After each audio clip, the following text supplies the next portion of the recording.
Okay, hello, can you hear me? Great, thank you.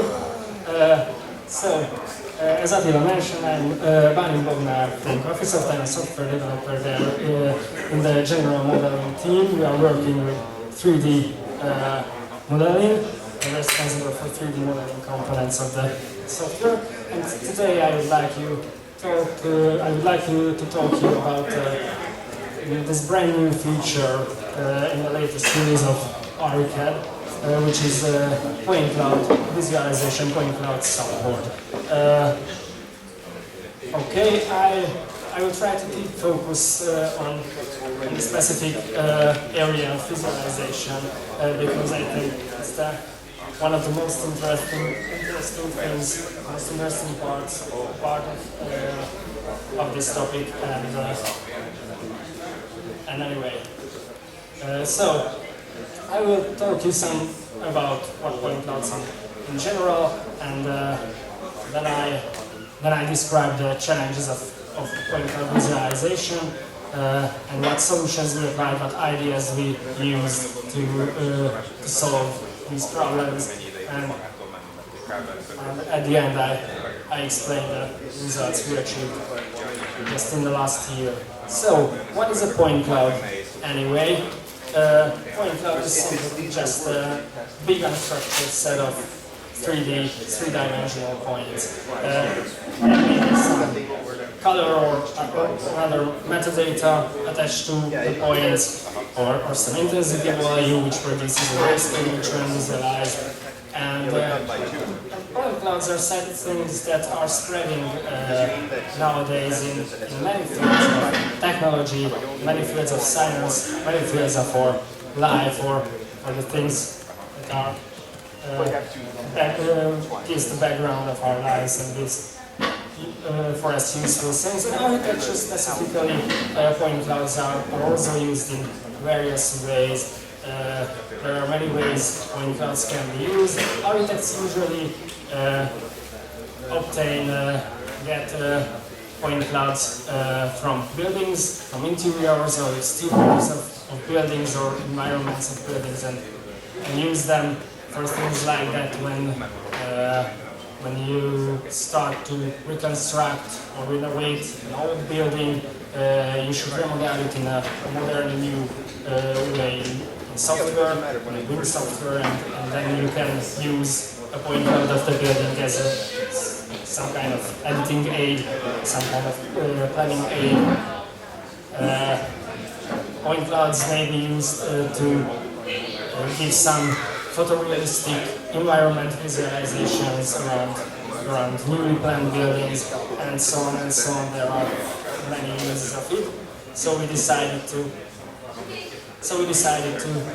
support the point clouds in AutoCAD natively inside the program. You can import and you can visualize point clouds now. So, what's the core problem of point cloud visualization in BIM software? The main problem is that point clouds used in architecture are usually big. They are nowadays, with modern laser scanners, they are cheap to obtain, easy to obtain, fast to obtain, so it's quite usual, quite average if you have a point cloud which contains hundreds of millions of points. 100 million, 200 million, 300 million points are not extraordinary in this field. So you can imagine that this makes the whole data big. It's big on disk, it's gigabytes. On disk, okay, it's not a big thing on a hard disk, but it's quite a big thing when you want to load it into the memory. It's quite a big thing when you want to process it, work with it, do geometric operations on it, and it's really a big thing on the card, on the graphics card, when you want to display it, put it on the screen. So this is the main challenge we faced, and I will show you soon how we deal with it. Another problem with point clouds, that point cloud data is usually and originally unstructured. If you want to process our data, if you want to do geometric operations on it, if you want to do anything with it, we should apply some data structure to speed up the processing, because taking each point one by one and do something with them is would be quite slow. So what we use here in ArchiCAD is a data structure called Oct3. I think most of you know what Oct3 is, what an Oct3 is. For those who don't, it's quite a simple space partitioning data structure when you take the bounding blocks of your 3D primitives, your points, for example, in this case, and you slice it up recursively for smaller and smaller boxes, and you classify your elements into these boxes, so you get a hierarchical structure tree of these boxes, with which you can speed up certain geometric operations, geometric queries on the data, or modifications, like if you were to calculate which points will be actually visible on the screen and which are outside of the viewing space. Such a data structure, a space partitioning data structure, gives you a great help. Now, this is not exactly that simple Oct3. We made some in-house modifications of it. I will not go into the details, but we had to take in concern that we should reduce the overhead of the data structure, because for a big point cloud, naturally the tree is also big, so the overhead of the data structure in memory wouldn't be negligible, and we did some other modifications to further speed up the processing, the usage of these trees. So you have. Okay. No, you don't have it. Now here we are. We can do many things with a point cloud in Oct3. It's one step forward from having just a big bunch of points, and we definitely do, we can do, and we should do many things with point clouds in ArchiCAD, in memory, on the CPU. But I try to keep it short, so I will skip some of the details in between the point cloud and the input of the point cloud and the display, and let's continue with what happens on the card, what happens on the graphics card with those point clouds. First, there was an initial challenge, some kind of problem, not a big problem. Also, that we have to support with ArchiCAD multiple rendering APIs, and those APIs does not have the same feature set. So, for example, in OpenGL and DirectX 9, we have this point sprite feature, which can help us with rasterizing points, making rasters pixels in the screen from points, and we could use it. We found it absolutely satisfying. But in DirectX 11, there is no such feature. There is the point sprite feature is deprecated, it's unsupported. So in DirectX 11, we had to choose from other opportunities, from other solutions. The one we chose after certain measurements was that we implemented a simple geometry shader. It's as simple as fast, and it's absolutely great for our purposes. So we implemented a small geometry shader which produces one small quad from each of our points in cloud. Now, okay, we can rasterize our points. What to do with them now? On the card, if you want to visualize such big sets of points, such a huge amount of data, 3D elements, there are three main things among others. I would like to mention three main things to keep in mind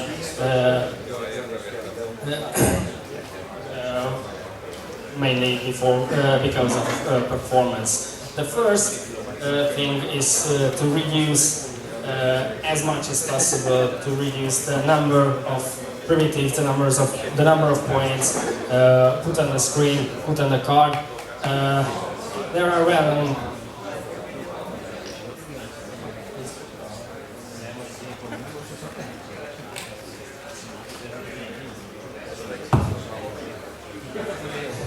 sorry. So what I were at the point that we should reduce the number of points sent on the card and processed by the on the card because we have many. And now there's the common technique and simple and straightforward development technique for reduction of 3D primitives. That is cutting with the camera frustum. Yes, it's simple and it's done naturally using our octree data structure. It can be quite fast if it is implemented properly. You have hundreds of millions of points. So we just leave out naturally everything that is out of our field of view. Another thing to reduce the number of points actually drawn by the card is something I can call level of detail.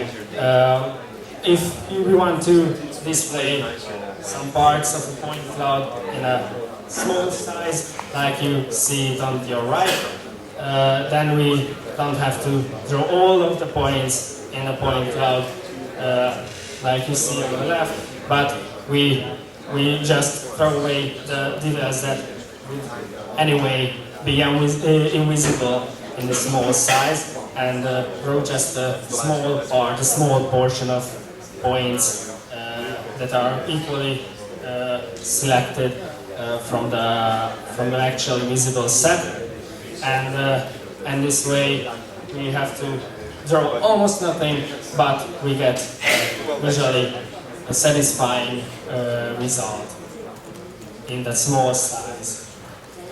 Anyway, by the way, it is for this level of detail, for this selection of points to produce, we use again our octree data structure. We utilize its structure in the way that while we traversing this tree, if we see that an inner node of this tree would be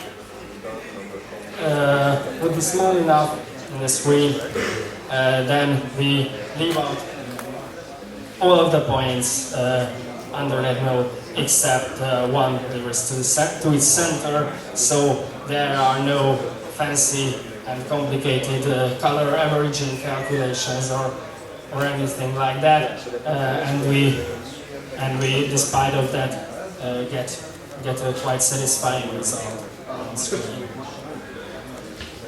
Okay, I mentioned that there are three things to keep in mind on the card, and I explained one.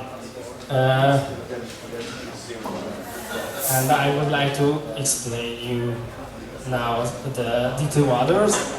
The two others are quite common and well-known bottlenecks of graphics programming, so I wouldn't like to go into the details. These are that we should move as few memory, we should do as few memory movement between the card and our central memory as possible, and we should reduce the draw calls emitted to the card as few times as possible, because they are well-known bottlenecks, and they can these operations can slow down our rendering, our display very much. Okay, so what would be the most straightforward, most simple way if someone would like to draw just a small set of points on the screen? Some hundred, some thousand, some hundred thousand points can easily and can be rendered this way fast enough. What I think about is that while we are collecting the points that are actually visible, we just fill them up sequentially in one big allocated vertex buffer, and when the buffer is full, we emit a draw call and draw the buffer. Then we continue with collecting our visible points, fill up the buffer again, draw it again, and so on and so on. Now, if we have such a huge amount of points, even if we leave out many of them outside the frustum because of the level of detail, but there are many points remaining to the actual display, and this approach results in that we have to fill up our buffer and copy it to the video memory many times in a frame time, so it will reduce our FPS, it will reduce our frame rate, the speed of our rendering. So, in order to avoid the problems, the drops in performance with memory movement, we implemented some kind of buffering, some kind of caching of vertex buffers that are already allocated in the card, so we don't just throw away our buffers, but store them in a cache along with the information of which points are in them. Anyway, this is a bit more complicated, and I see that I have some time, so I will explain it a bit more. What you see here is that there is the original, the base point array on the top right of the screen. It's just the array of points you want to draw, you want to render. No, it's actually the array of points, the array of points of the full point cloud.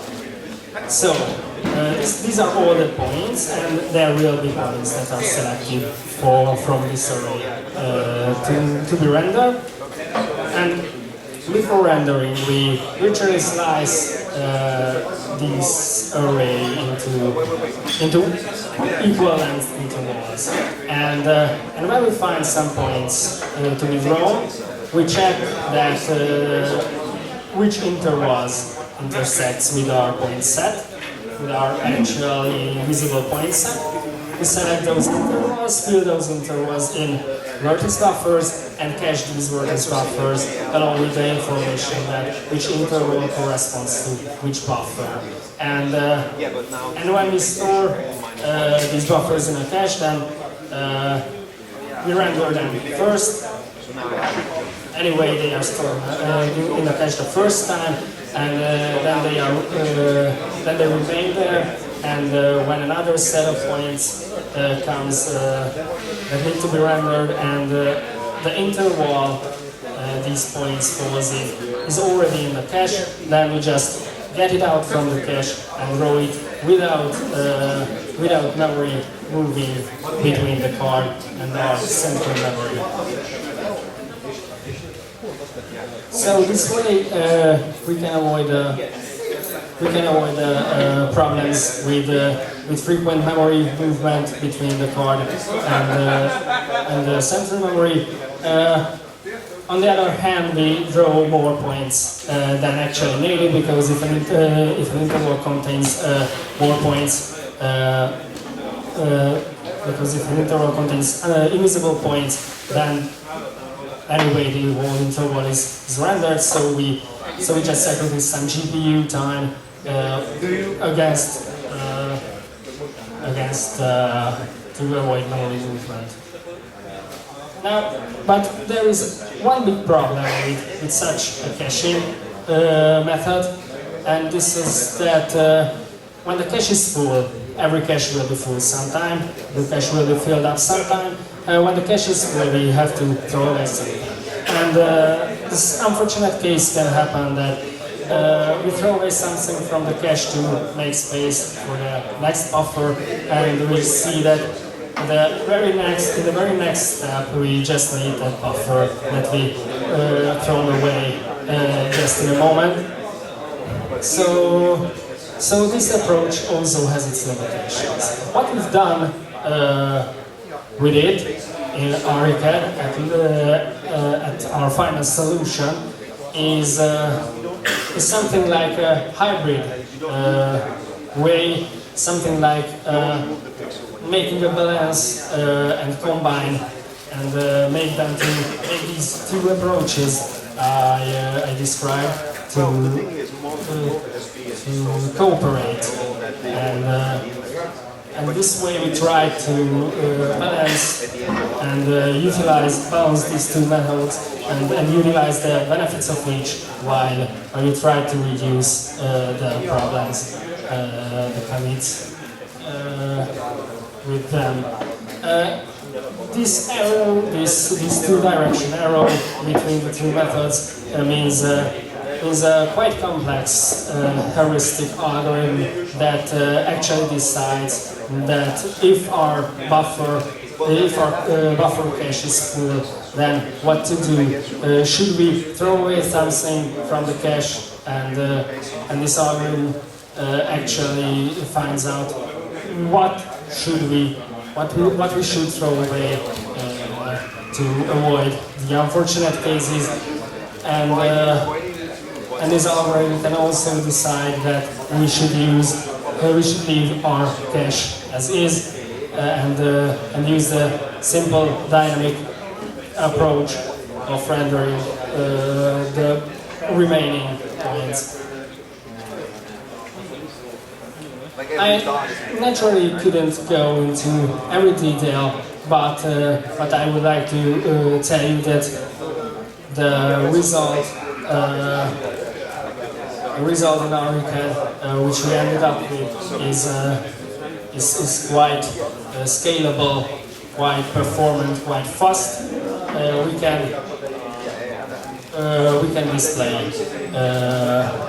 We can display quite big point clouds.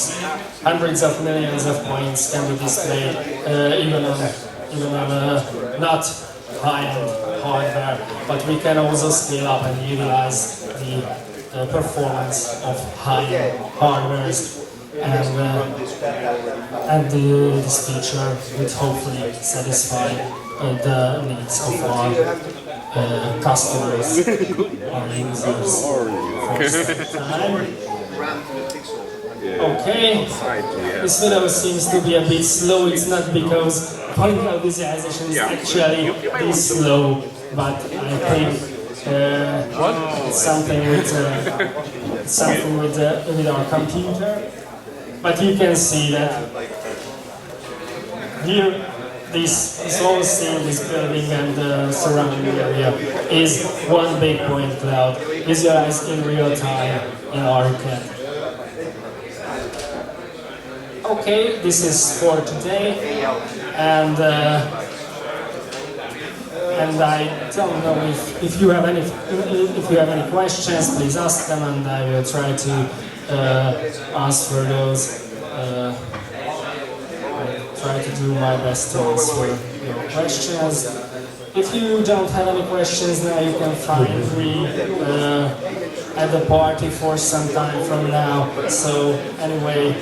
If no one else has mentioned, I've got at least one. Please. So you mentioned this vertex buffer cache. Yes. And for example, in case of 100 million points, okay. how big is the cache for you?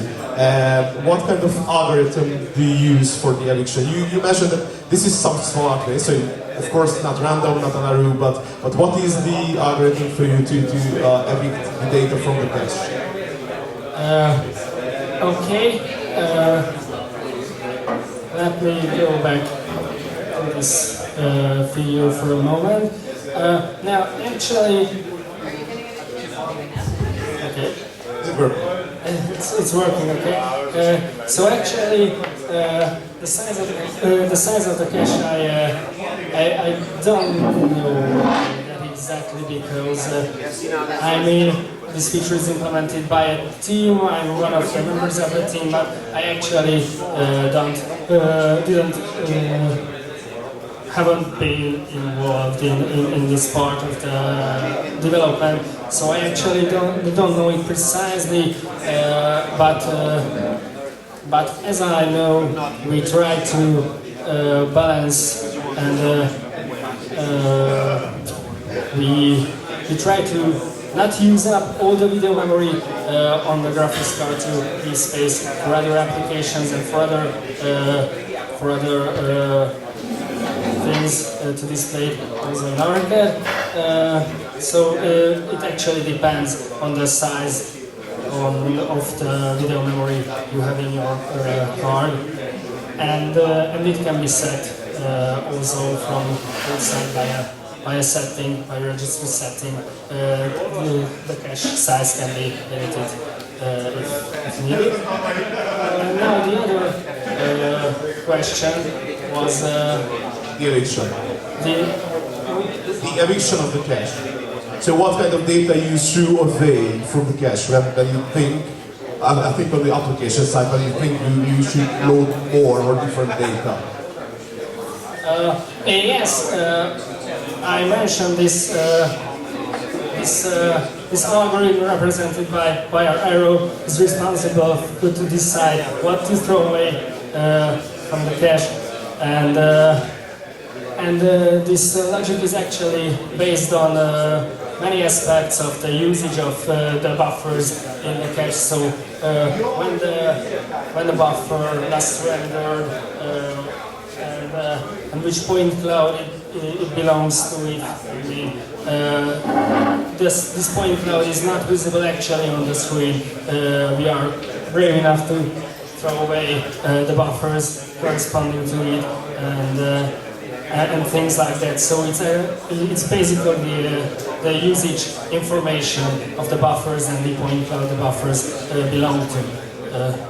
So am I right in a very simplified way that you are tracking the data on the application side itself, what you already loaded into the vertex buffer cache of the GPU, and depending on the usage, so depending on the behavior of the user and depending on the mechanism of the software, you decide if you go for the direct render or by changing the data in the cache, and after that switching to the cache and using just the cache data. And of course, in sometimes using both of the solutions. Yes, you got it. Absolutely right.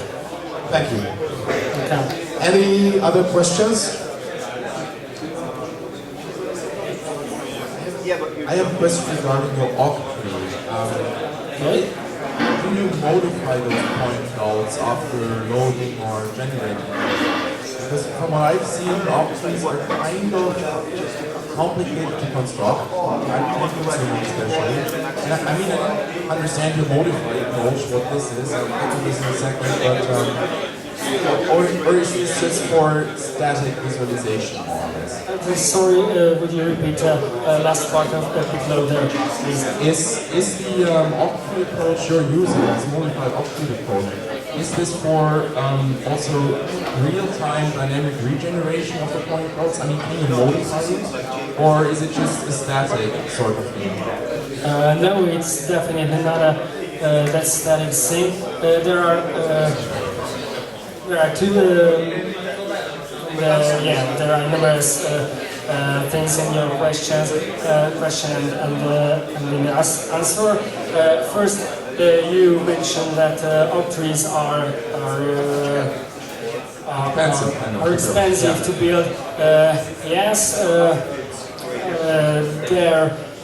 there we did the simple thing that the outrees are actually built in the background, on the background thread, while the software is running, so while the user so yes, this outtree can be considered to be static in that way that we built this up the first time we deploy cloud data from the disk, and we build it in the background while the user is working on other things, and then when it gets to actual visualization, we use the oak tree, which is probably for this time get built up in the background thread. On the other hand, the oak tree is not to be considered that static, because actually we build not one oak tree of our point cloud, but many of the filtered versions of our clouds. So if we some kind of display just a portion of the cloud, and we know from the application logic that that this portion will be displayed only, then we build another smaller tree from this portion of the cloud and use this for rendering instead of the whole big tree. So it's kind of an oak tree of oak trees. No, it's not an oak tree of oak trees. It's many oak trees built up above the same point data, and some of the oak trees includes just a portion of the data and not the whole point set. So, okay. Okay, any further questions? If not, then I would like to thank once more the very big effort what Graphisoft did, because I would like to really highlight once more that we would not have the chance this year to organize this DevOps meeting without the help of Graphisoft. So please give them a very big applause.